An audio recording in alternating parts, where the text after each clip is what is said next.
என்னுடைய கணிப்பு சரியாக இருக்குமானால் ஒருவேளை மாநாடு தள்ளி போகலான்ற மாதிரி தான் இருக்குது, பரவலாக பேசப்படுது. சில தகவல்களும் அப்படி தான் வருது.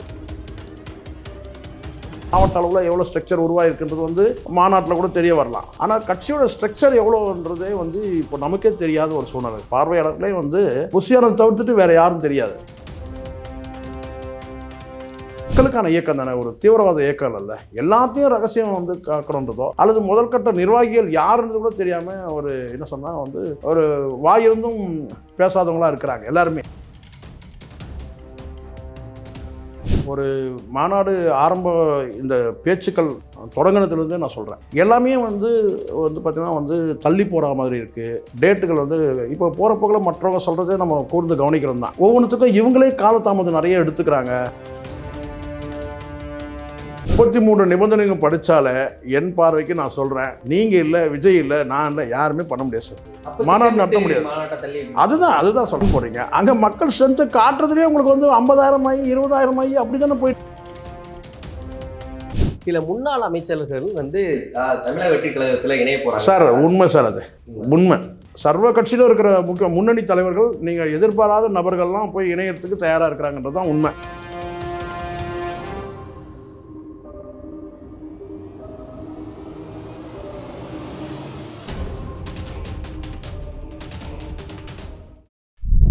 நேயர்களுக்கு வணக்கம். இன்று நம்மோடு மூத்த பத்திரிகையாளர் சேகர் அவர்கள் இணைகிறார். வணக்கம் சார். வணக்கம் சார். வணக்கம்.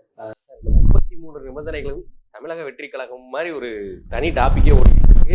இந்த 33 நிபந்தனைகளுக்கு அவங்க பதில் கொடுத்திருந்தாலும் இன்னமுமே சரியான தகவல் வரல அப்படின்ற மாதிரி தகவல் போயிட்டு இருக்கு. சரியான தேதியில, அறிவித்த தேதியில மாநாடு நடக்குமா இல்ல தள்ளி போகுமா, என்ன நடக்கும்? இல்ல, அதுக்கான இப்போ 21 கேள்விகள் கேட்கப்பட்டது. அது தாவேகா தரப்பில் அதுக்கான பதில் கொடுக்கப்பட்டது. பதிலுக்கு அனுமதி வழங்கப்பட்டது. ஆனால் ஒரு 33 நிபந்தனைகள் விதிக்கப்பட்டிருக்கு. அந்த நிபந்தனைகள் இவங்க மெயின்டைன் பண்ணணும். இப்போ உதாரணத்துக்கு எக்ஸாம்பிள் சொல்கிற, சுற்றி உள்ள கிணறுகள் மூடணும், எவ்வளோ கழிவறைகள் இருக்கோ அந்த கழிவறைகள் அமைக்கணும், இப்படியெல்லாம் பல கேள்விகள் கேட்கப்பட்டிருக்கு. அதுக்கு அந்த நிபந்தனைகள் விதிக்கப்பட்டிருக்கு. அந்த நிபந்தனை எல்லாத்தையும் ஃபுல்ஃபில் பண்ணணும். 33 நிபந்தனைகளும் ஃபுல்ஃபில். அதுக்கு சட்ட நிபுணர்களோடு ஆலோசனை பண்ணுறாங்க. ஏன்னா குறுகிய காலம் தானே இருக்குது. ஒரு 15 நாட்கள் தான் இருக்குது, 13 நாட்கள். அதுக்குள்ளே சாத்தியமா அப்படின்றது ஒரு டிஸ்கஸ் ஓடிட்டுருக்கு. என்னுடைய கணிப்பு சரியாக இருக்குமானால் ஒருவேளை மாநாடு தள்ளி போகலான்ற மாதிரி தான் இருக்குது, பரவலாக பேசப்படுது. சில தகவல்களும் அப்படி தான் வருது. என்னென்னு கேட்டால், ஆனால் விஜய் ஒரு குறிப்பிட்ட காலத்துக்குள்ளே முடிக்கணும், அந்த 23ஆம் தேதியே முடிக்கணும்னு தான் நினைக்கிறாரு. ஆனால் அதுக்கான அவகாசம் ரொம்ப குறைவாக இருக்குது. அந்த முடிவு எடுக்கிறதுல சில பேச்சுவார்த்தைகள், அவங்களுக்குள்ள ஆலோசனைகள் நடத்தப்பட்டு வருது. தேதி தள்ளி போனால் எந்த தேதி என்றதை அறிவிக்கணும் இல்லையா? இப்போ உதாரணத்துக்கு தேதி தள்ளி போகுது, மாநாடு தேதி தள்ளி போகுதுன்னு சொன்னால் எந்த தேதி என்றதை அறிவிக்கணும்ல. அதுக்கு இருக்கலாம். அந்த தேதியில் இவங்களோட அனுமதி, மீண்டும் அனுமதி பெறணுமான்ற ஒரு கேள்வியும் இருக்குது இல்லையா? ஏற்கனவே அனுமதி இந்த 23ஆம் தேதி வழங்கப்பட்டிருக்கு. அது தேதி தள்ளி போனால் எந்த தேதி, அந்த தேதியில் மீண்டும் இவங்களுக்கான அந்த தேதி அனுமதி வழங்கப்படுமான்றது இந்த கேள்விகளாக ஓடிட்டுருக்கு இப்போதைக்கு. ஆனால் தேதி தள்ளி போகிறதுக்கான வாய்ப்புகள் தான் அதிகமாக இருக்கிறதா சொல்லப்படுது. Okay sir. உதயநிதி ஸ்டாலின் அவர்கள், அமைச்சர் உதயநிதி ஸ்டாலின் அவர்கள்ட்ட இன்னைக்கு மதியானம் நிருபர்கள் கேட்கும்போது, இந்த மாதிரி மாநாட்டுக்கு நீங்கள் எதிர்ப்பு தெரிவிக்கிறீங்களா, என்ன சரியான சிக்கல்கள் இருக்கு அப்படிங்கும்போது, நாங்கள் என்னத்துக்கு எதிர்ப்பு தெரிவிக்கணும் போது அந்த கேள்வி போய் அவர்கிட்ட கேளுங்க அப்படின்ற மாதிரி ஒரு பதில சொல்றாரு. இதை நீங்கள் எப்படி பார்க்குறீங்க? இல்லை, பரவலாக ஒரு விஷயம் சார். இங்கே என்ன இப்போது இங்கே தான் நீங்கள் மற்ற கட்சிகளை காட்டிலும் ஒரு டிஃப்ரென்ஸ் இருக்கிறத நம்ம பார்க்குறோம். நம்ம ஒரு பொதுவான நியாய பார்வையில் நம்ம பார்க்குறோம். என்னென்னா, நம்மக்கிட்ட முதல்ல ஒரு மாநாடு நடத்துகிறோம்னு வச்சுக்கோங்களேன், நம்மக்கிட்ட ஒரு கிளாரிட்டி இருக்கணும். ஃபஸ்ட்டு முதல்ல நம்மக்கிட்ட ஒரு கிளாரிட்டி இருக்கணும். ஒரு மாநாடு இந்த பேச்சுக்கள் தொடங்கினதுலேருந்தே நான் சொல்கிறேன், எல்லாமே பார்த்திங்கன்னா தள்ளி போகிற மாதிரி இருக்குது. டேட்டுகள் இப்போ போகிற போக்கில் மற்றவங்க சொல்கிறதே நம்ம கூர்ந்து கவனிக்கிறோம் தான். ஒவ்வொன்றுத்துக்கும் இவங்களே காலதாமதம் நிறைய எடுத்துக்கிறாங்க. கட்சியிலே நீண்ட காலம் ஒரு விஷயத்துக்கும் முடிவு எடுக்கிறதுக்கு ஒரு நீண்ட காலதாமதம் எடுத்துக்கிறாங்க. நிறைய ரகசியங்களை பாதுகாக்கிறாங்க. எதுக்காக இவ்வளோ ரகசியங்கள் எதுக்காக பாதுகாக்கணும் அப்படின்னு ஒரு கேள்வி இயல்பாக மக்கள் மனசில் எழக்கூடிய கேள்விகள் தான் நான் கேட்குறேன், நான் சொல்கிறேன். பொதுவாக இப்படியான ஒரு பார்வை இருக்குது. அதை கொஞ்சம் அவாய்ட் பண்ணிக்கலான்றது தான். ஆனால் சில விஷயங்கள் ரகசியங்கள் காக்கப்படணும் தான். ஆனால் எல்லாமே ரகசியம்னு ஒரு ஒரு ஒரு பார்வை இருக்கு ஒன்று. ரெண்டாவது கட்சியோட முதல் ஸ்ட்ரக்சர் வந்து இருக்கணும் இல்லையா? இப்போ மற்ற கட்சியோட வந்து மாவட்ட அளவில் எவ்வளோ ஸ்ட்ரக்சர் உருவாகிருக்குன்றது வந்து மாநாட்டில் கூட தெரிய வரலாம். ஆனால் கட்சியோட ஸ்ட்ரக்சர் எவ்வளோன்றதே வந்து இப்போ நமக்கே தெரியாத ஒரு சூழ்நிலை இருக்குது. இங்கே பார்வையாளர்களே வந்து புஷியானதை தவிர்த்துட்டு வேறு யாரும் தெரியாது. இப்போ நீங்களே ஒரு செய்தி வேணும், கன்ஃபர்மேஷன் பண்ணணும்னு சொன்னால் ஊடகங்கள் வந்து யாரை காண்டாக்ட் பண்ணுறதுன்னு தெரியாத ஒரு சூழ்நிலையில் வந்து என்கிட்ட கேட்குறாங்க சில பேர். நான் பலமுறை சொல்லிட்டேன். எனக்கும் கட்சிக்கும் வந்து எந்த தொடர்பும் கிடையாதுங்க. நான் மெம்பர் கிடையாது, உறுப்பினர் கிடையாது, தொண்டர் கிடையாது. நான் பலமுறை சொல்லிட்டேன். ஆனால் ஒரு ஆதரவாளர்ன்ற அந்த முறையில் வந்து என்கிட்ட கேட்குறவங்க இருப்பாங்க. அப்போ நான் யார்கிட்ட கேட்க முடியும்?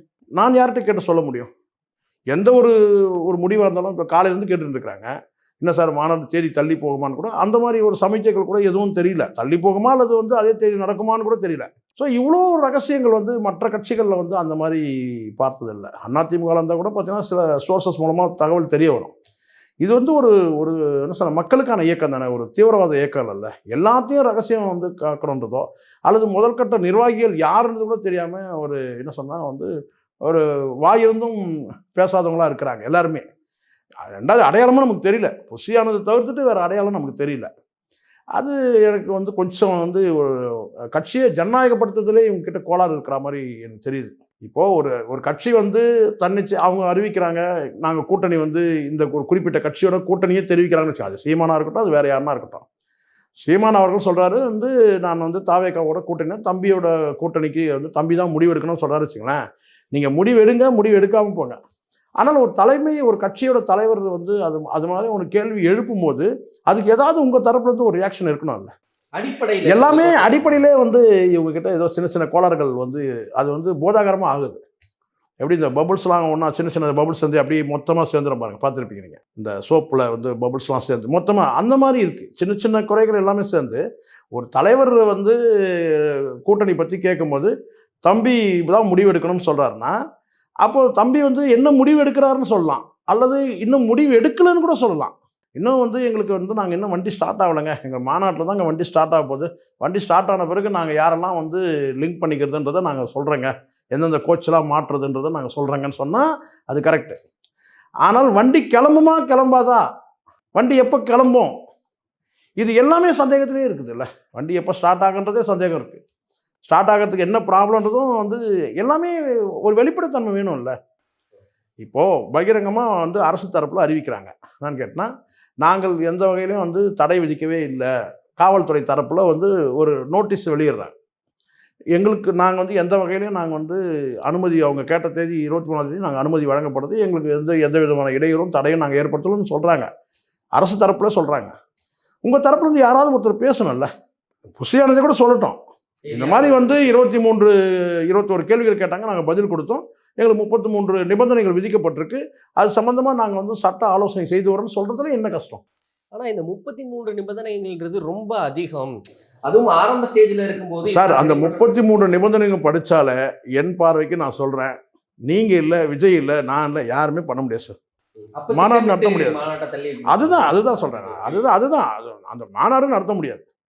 இப்போ நம்மக்கிட்ட ஒரு கிளாரிட்டி இருக்கணும்ல. இப்போது ஊடகமே இல்லாமல், ஊடக உதவியே இல்லாமல், ஊடகத்தை சந்திக்காமல், ஊடக உதவியே இல்லாமல் நீங்கள் வந்து ஒரு அரசியல் கட்சியை நீங்கள் வந்து நடத்த முடியும்னு சொன்னால், மாநாடு இல்லாமையும் அரசியல் கட்சி நடத்த முடியும். மாநாடு எதுக்கு போடணும்?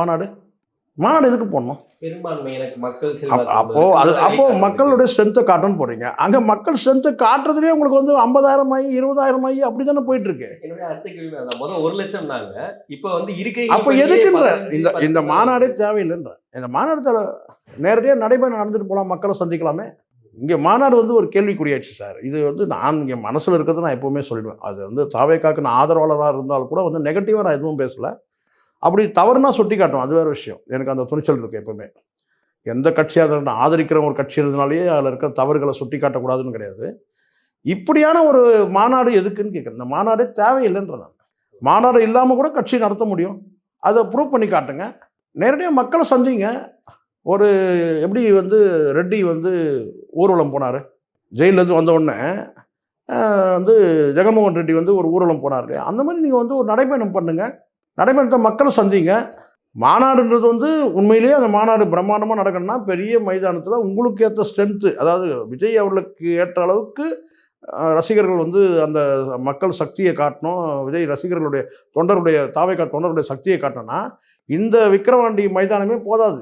இதுதான் உண்மையான நிலைமை. விக்கிரவாண்டி அந்த மைதானம் இருக்குல்ல, அந்த மைதானம் வந்து கொள்ளாது. அப்போது தமிழ்நாட்டில் அவ்வளோ பெரிய கிரவுண்டு இருக்கான்னு கேட்டிங்கன்னா இல்லைன்றது தான் உண்மை. அவ்வளோ மக்கள் அங்கே வரக்கூடிய மக்களுக்கு அத்தனை பேருக்கும் நீங்கள் கேட்குற அந்த 33 நிபந்தனைகளையும் செய்து அந்த மக்களை அங்கே வர வச்சு நீங்கள் வந்து பத்திரமா ரிட்டர்ன் அனுப்புகிற வரைக்கும் வந்து அது உங்களுடைய பொறுப்பாயிடுதுன்னு தான் அரசு சொல்லுது. காவல்துறைக்கு எத்தனை பேர் காவல்துறை வந்து வேணும், எவ்வளோ வந்து காவலர்கள் வேணுன்றதை கூட நீங்கள் தான் சொல்லணும். நீங்கள் சொன்ன பிறகு தான் அதுக்கான ஸ்ட்ரென்த் இறக்குவேன்றாங்க. சரிங்களா? அப்படி இருக்கும்போது பார்த்தீங்கன்னா இந்த கிரவுண்டு போதாது. மிகப்பெரிய வந்து மக்கள் கூட்டத்தை வச்சுருக்கோங்க. அப்போ மக்களுடைய பலத்தை காட்டணும், செல்வாக்கை காட்டணும்னு சொன்னால் இந்த கிரவுண்டு பத்தாது. அப்போது பத்தாவது போது கேட்டால் ஒரு பேரளவுக்கு ஒரு மாநாடு நடத்துகிற மாதிரி தானே ஆயிடுது. சரி, இப்போ நம்ம இதெல்லாம் பேசிக்கிட்டு இருக்கோம். ஆனால் செய்திகள்லையும் சமூக ஊடகங்கள்லையும் சில முன்னாள் அமைச்சர்கள் வந்து தமிழக வெற்றி கழகத்தில் இணைய போகிறாங்க சார். உண்மை சார், அது உண்மை. முன்னாள் அமைச்சர்கள், ஆனால் நீங்கள் சொல்கிற நபர்கள்லாம் எனக்கு தெரியாது. உண்மை, இது சத்தியமான உண்மை. பல கட்சிகள்லேருந்து முன்னணி தலைவர்கள் வந்து வராங்க, காவல்துறையிலேருந்து முன்னணி அதிகாரிகள் வராங்க, அரசு துறையிலேருந்து ஐஏஎஸ் லெவலில் வராங்க. இது எல்லாமே உண்மை. இது எல்லாமே 100% உண்மை. ஆனால் குறிப்பிட்ட நபரை சொல்கிறீங்க பார்த்தீங்களா, அங்கே தான் சிக்கல் இருக்குது. அங்கே அது சிக்கல் இருக்குது. அது நீங்கள் சொல்லக்கூடிய நபரான்னு என்னால் கன்ஃபார்ம் பண்ண முடியாது. ஆனால் வந்து உண்மை, இது ஆர்ப்பரிக்குது கூட்டம். அதனால தான் இந்த ஸ்ட்ரக்சரில் வந்து பார்த்தீங்கன்னா குறிப்பிட்ட மாவட்ட செயலர்கள் அதிகாரப்பூர்வமாக வந்து நம்ம இங்கே டிக்ளேர் பண்ண முடியாத ஒரு சூழல் அவங்களுக்கு ஏற்படுது. ஏன்னா இப்போ விஜய் மக்கள் இயக்கம், ரசிகர் மன்றம், இது எல்லாமே வந்து அரசியல்படுத்தி அவங்கள வந்து தொண்டர்கள் ஆக்கியாச்சு, நிர்வாகிகள் ஆக்கியிருக்கிறாங்க. இதை தாண்டி 3வது பிரிவினர் உள்ளே வரணும். மாநாட்டுக்கு பிறகு வந்து 3வது பிரிவினர் உள்ளே வந்தால் தான் அது சரியாக இருக்கும். மாநாட்டுக்கு முன்னாடி வந்தால் என்ன ஆகும்னு கேட்டிங்கன்னா, இந்த மாநாட்டுக்கே என்னுடைய ஆட்கள் தான் வந்தாங்க, ஒரு அரசியல் கட்சி தலைவர் யாரோ ஒருத்தர் வராருன்னு வச்சுக்கோங்க, அவர் என்ன சொல்லுவாருன்னு கேட்டிங்கன்னா, விஜய்க்காக வந்தாங்க கூட்டம், நான் கட்சியில் இணைஞ்சங்க, அதுக்காக அந்த கூட்டம் வந்ததுன்னு சொல்லுவாங்க. எல்லாருமே சொல்லுவாங்க. அப்போ முதல் அவருடைய அந்த என்ன சொன்ன வந்து ஒரு பிரைமரி ஸ்ட்ரென்த் இருக்குல்ல, அதை காட்டிடுறாரு. அதை காட்டிட்டு அதுக்கு பிறகு வந்து பார்த்தீங்கன்னா 3வது இருக்கக்கூடிய அந்த 3வதாக இருக்கக்கூடிய நபர்கள் உள்ள நுழையும் போது அப்போ பொறுப்புகள் வந்து அகாமடேட் பண்ணுறதுக்கு சரியாக இருக்கும். எல்லா தரப்பினருக்கும் அகாமடேட் பண்ணணும். ரசிகர்களுக்கும் அப்போ அகாமடேட் பண்ணணும்.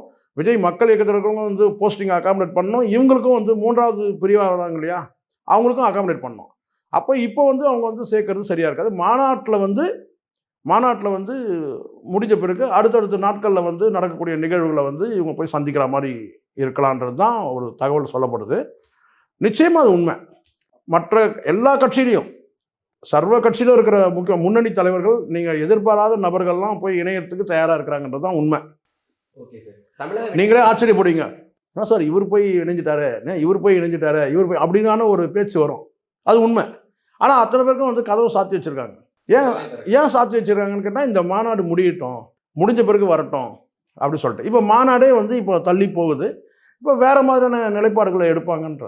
இப்போ தமிழக வெற்றி கழகத்தை பொறுத்தவரையும் ஆரம்பத்தில் இருந்து அவங்களுக்கு ஒரு புறமாக ஆதரவு கொடுத்துக்கிட்டு இருந்தது சீமான் அவர்கள், நாம் தமிழர் கட்சி. இதில் தமிழக வெற்றி கழகத்தில் நிறைய முன்னணி தலைவர்கள் இணைய போகிறாங்க அப்படின்ற ஒரு தகவல் வரும்போது, சீமான் அவர்கள் மாநாட்டில் கலந்து கொள்வாரா, இல்லை தமிழக வெற்றி கழகத்தில் இணைவாரா அப்படின்ற ஒரு சார், இது வந்து ஒரு விஷயம் சார். இவர் வந்து இவங்க மாநாட்டுக்கு யாரெல்லாம் அழைக்கிறாங்கன்றதே வந்து இவங்க வந்து பதில் கொடுத்துட்டாங்க. சரிங்களா? அதை பதில் கொடுக்கறதுலேயே தெரிஞ்சிருக்கோம். இவங்க வந்து 21 கேள்விகளுக்கு இவங்க பதில் கொடுத்தாங்க இல்லையா, அதில் சொல்லியிருப்பாங்க. உண்மையிலே சீமானெல்லாம் அழைக்கிற மாதிரி இருக்கா, இல்லை ராகுல் காந்தியெல்லாம் அழைக்கிறதா சொல்லியிருந்தாங்க இல்லையா, அதெல்லாம் எந்த அளவுக்கு உண்மை இருந்தால் இந்நேரம் வெளியே வந்துட்டுருக்கோம். உண்மையாக வெளியே வந்துட்டுருக்கோம். அப்படியான ஒரு அழைப்புலாம் இருக்கிற மாதிரி எனக்கு தெரியல. முழுக்க எப்படி ஏற்கனவே ஒரு கொடியேற்று விழாவில் வந்து எப்படி ஒரு 300 பேர் கலந்துட்டாங்களோ அந்த மாதிரி தான் அந்த அதே மாதிரி தான் இவங்களுடைய கட்சியை சார்ந்தவங்க, அதாவது தாவேகா தொண்டர்கள், நிர்வாகிகள், இவங்க வந்து கலந்துக்கிற மாதிரி தான் அந்த நிகழ்ச்சி வந்து. அதை தாண்டி வெளியிலேருந்து வேறு எந்த தலைவர்களும் உள்ள வரா மாதிரியான சூழலே இல்லை. முதல் ஒன்று. அதை தாண்டி இப்போ மாநாடே நடக்குமா நடக்காதான்ற ஒரு சந்தேகமும் இப்போ வந்து ஒரு இழுபறியாக ஓடிட்டுருக்குல்ல. தள்ளி போகுமா, அந்த தள்ளி போனால் எந்த தேதியில் தள்ளி போகும், இப்படியான வந்து ஒரு ஓடிட்டுனால. ஆனால் எனக்கு தெரிஞ்ச வரைக்கும் மற்ற கட்சியை சார்ந்தவங்க யாரும் மாநாட்டுக்கு வந்து அழைக்கிறதுக்கான வாய்ப்பு இல்லை. அப்படி இருக்கும்போது சீமானை வந்து மையப்படுத்தி சீமானுக்கு ஒரு ஆர்வத்தை நம்ம வந்து பார்க்குறோம். ஆனால் இங்கே வந்து யார் அழைக்கணுமோ அவங்ககிட்ட வந்து பதில் இல்லை. அதுக்கும் கூட பதில் இல்லை சார். அதுவே ஒரு தவறான நடவடிக்கை. நோ சொல்லிட்டாரா விஜய்? இல்லை, நோ சொன்னார்னா இப்போ நீங்கள் நோ சொல்லுங்கள், எஸ் சொல்லுங்கள். ஆனால் ஏதாவது ஒரு பதில் சொல்லணும்ல, பதில் சொல்லுங்கள். பதில் சொல்ல மாட்டேன்னு கூட சொல்லலாம். ஆனால் எல்லாத்தையும் கடந்து போகிறதுன்றது வந்து பார்த்தீங்கன்னா, நீங்கள் எங்கே தான் இருக்கிறீங்க? இங்கே ஒரு மனிதர் வந்து சொல்கிறாரு, இங்கே ஒரு மனிதர் வந்து நான் கேட்டேன்னா ஏதோ ஒரு கட்சி சார், அவர்கிட்டயும் சிக்கல் இருக்குது. யார் சீமான் அவர்களும் வந்து பார்த்தீங்கன்னா ஒரு பொது மேடையில் வந்து ஒரு அரசியல் கட்சியோட கூட்டணிக்கு வந்து பார்த்தீங்கன்னா ஒரு பொது மேடையில் வந்து ஒருத்தர் பொது மேடைனா பொது தளத்தில் வந்து கேட்குறாங்கன்னு சொன்னால் இது வந்து தேர்தல் நேரத்தில் பார்த்துக்கலாம்னு சொல்லி கடந்து போயிடலாம். இதெல்லாம் வந்து முதல்ல வந்து நேருக்கு நேர் தலைவர்கள் உட்காந்து கூட்டணி உறுதி பண்ணிட்டு அதுக்கப்புறம் பகிரங்கமாக வெளிப்படுத்துறது தான் அது வந்து அரசியல் தர்மமாக இருக்கும். நீங்கள் வந்து ஒரு கட்சிக்கு வந்து ஊடகத்தில் எல்லாம் தான் கேள்வி கேட்பாங்க. நீங்கள் கேட்குற கேள்விக்கு எல்லாத்துக்கும் நான் பதில் சொல்கிறேன்னு சொல்லிட்டு நீங்கள் வந்து பார்த்தீங்கன்னா தம்பி தான் முடிவு எடுக்கணும்னு சொல்கிறதுன்றது வந்து உங்கள் கட்சியை நீங்களே வந்து ஜனநாயகப்படுத்துறதுல வந்து நீங்கள் தவறுறீங்கன்னு ஆயிடுது. நான் சீமானை சொல்கிறேன் முதல் கட்டமாக. அப்புறம் நம்ம இங்கே வருவோம். சீமான் அவர்கள் கேட்டால் ஒரு பொது மேடையில் வந்து உங்கள்கிட்ட கேட்குறாங்க, நீங்கள் வந்து கூட்டணி சேருவீங்கன்னு சொன்னால் வழக்கமாக சொல்லக்கூடிய அந்த வார்த்தை வரணும் இல்லை, உங்கள்கிட்ட பொதுக்குழு முடிவெடுக்கும், நிர்வாகிகளோட கலந்து பேசி முடிவெடுப்பேன்னு சொல்லிட்டா முடிஞ்சிடுச்சு. அதானே சரி, அதானே ஜனநாயகப்படுத்துறது, அதானே சார். நீங்கள் ஒரு சர்வாதிகார கட்சினா நீங்கள் வந்து நான் கேட்டால் வந்து நீங்கள் சர்வாதிகார கட்சியாக கூட நீங்கள் இருந்துக்குங்க. ஆனால் உங்கள்கிட்ட கேட்கப்படுதுன்னா குறைஞ்சபட்சம் நீங்கள் என்ன சொல்லி கேட்டிங்கன்னா அதை தவிர்க்கலாம். நான் வந்து கலந்து பேசிட்டு சொல்கிறேன் அப்படின்னு சொல்லி தவிர்த்துடலாம். உங்கள் கட்சியில் இருக்கிற நிர்வாகிகளில் சில பேரே வந்து நிர்வாகிகள்ன்றதை விட இரண்டாம் கட்ட தலைவர்கள் இல்லை தொண்டர்கள் கூட வந்து பார்த்தீங்கன்னா எதிர்மறை விமர்சனம் பண்ணுறதை நம்ம பார்க்குறோம் விஜயை. அப்போ நீங்கள் வந்து கேட்டால் ஒரு கேள்வி கேட்கப்பட்டால் அந்த கேள்விக்கு உடனே பதில் சொல்லணுன்ற அவசியம் கிடையாது. அப்போ நீங்கள் சொல்கிறீங்க என்னென்னு கேட்டால் தம்பி தான் முடிவு, தம்பி வாயே திறக்கலை. அப்போ இந்த இடத்துல உங்களுக்கு தேவையில்லாமல் ஒரு இது தானே, இந்த சூழல் நீங்கள் தானே உருவாக்குறீங்க. தம்பி எதுவுமே சொல்லவே இல்லை, எந்த முடிவும் எடுக்கவே இல்லை. ஏன்னா தம்பி வந்து மாநாட்டு பிஸியில் இருக்கிறாரு. நீங்கள் கேட்குற கேள்விக்கு அவர் ரியாக்ட் பண்ணணுன்றது அவசியம் கட்டாயப்படுத்த முடியாது. ஆனால் எதுக்குமே அவங்க வந்து இதுக்கு முன்னாடி நீங்கள் மைக்கு வந்து பயன்படுத்துறதுல நீங்கள் காட்டினீங்க, எங்களுக்கு தான் வந்து சமிக்கை கொடுக்குறாருன்னு சொல்லிட்டு அதுக்கும் அவர் பதில் சொல்லவே இல்லை. அது உங்களுக்கு ப்ளஸ் ஆயிடுச்சு, ரைட், ப்ளஸ் ஆக்கிட்டீங்க, அது ஒன்றும் தப்பு இல்லை. ஆனால் இப்போ இப்படி ஒரு கேள்வி கேட்குறீங்க, நீங்கள் தம்பி தான் முடிவு எடுக்கிறீங்கன்னா அவர் பதிலே சொல்ல, அப்போ உங்களுக்கு மைனஸ் ஆகுது இல்லை? அரசியல் ரீதியாக நீங்களே உங்களை சிறுமைப்படுத்திக்கிறீங்கல்ல. நான் சொல்கிறது நாம் தமிழர் சொல்கிறேன். சீமான் அவர்கள் வந்து அப்படி சொன்னதும் தவறு தான். இது வந்து கட்சியை வந்து நீங்கள் வந்து ஒரு ஜனநாயகப்படி நீங்கள் நடத்துறீங்கன்னு சொன்னால் நாங்கள் நிர்வாகிகள்கிட்ட கேட்டு முடிவு செய்துட்டு அதுக்கப்புறம் சொல்கிறேன்னு சொல்லணும், அவ்வளோதான் சொல்லணும். இல்லை இப்படி கூட சொல்லலாம், தாவேக தரப்பில் பேசிட்டு அதுக்கு பிறகு நீங்கள் கேட்குற கேள்விக்கு நான் முடிவு சொல்கிறேன் அப்படின்னு கூட சொல்லலாம்.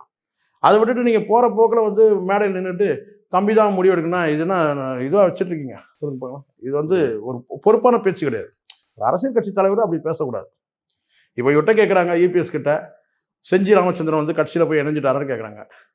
அதுக்கு அவர் என்ன சொல்கிறாரு, இங்கே ஆயிரக்கணக்கான தொண்டர்கள் வந்து இந்த கட்சியில் இருக்கிறாங்க, அவங்களாம் உழைச்சவங்க, அதனால் அதெல்லாம் வந்து உண்மை இல்லைன்னு சொல்கிறாரு. நேரடியாக சொன்னாரா? இல்லை, செஞ்சி ராமச்சந்திரன் நேரடியாக சொல்லலை. ஆனால் கட்சிக்காக உழைச்சவங்க நிறைய பேர் இருக்கிறாங்க, ஆயிரக்கணக்கான தொண்டர்கள், அவங்கெல்லாம் வந்து போய் வந்து சேர்ந்துட்டாங்கன்னு சொல்கிறதுலாம் அதெல்லாம் உண்மை இல்லை, அப்படி கடந்து போகிறார். செஞ்சி ராமச்சந்திரன் ஏதாவது சொன்னாரா இது வரைக்கும்? இல்லை. ஏன் சொல்லலை? சம்மந்தப்பட்ட ஒரு நபர் வந்து ஏதாவது பேசணும்ல. என்னங்க நீங்கள் என்னை வந்து கட்சியில் சேர்றாரு சொல்கிறீங்க, நீங்கள் நான் வந்து அதிமுக தாங்க இருக்கிறேன் சொல்லணும்ல. இப்போ புரியுதுங்களா உங்களுக்கு? இப்போ நாம் சொல்ல முடியுமா, ஆமாங்க செஞ்சி ராமச்சந்திரன் வந்து கட்சியில் இணைய சொன்னேன், எனக்கு நான் சொன்னா எப்படி இருக்கும் உங்களுக்கு எப்படி சார் தெரியும்? நீங்கள் கேள்வி கேட்டினா அப்புறம் நான் முடிக்கணும். இங்கே சம்மந்தப்பட்ட நபர் வந்து பேசலை, சம்மந்தப்பட்ட நபர் பேசணும். அதே மாதிரி நீங்களும் வந்து கூட்டணின்னு தம்பி தான் முடியணும்னா தம்பி ஏதாவது பேசணும். தம்பி எதுவும் பேசலை, பேச முடியாத சூழல்.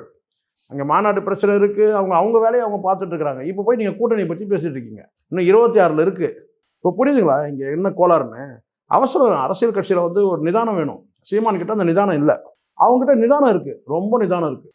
ஓகே சார், எங்களுக்காக நிறைய தகவல்கள் ஷேர் பண்ணீங்க, மிக்க நன்றி சார். நன்றி சார்.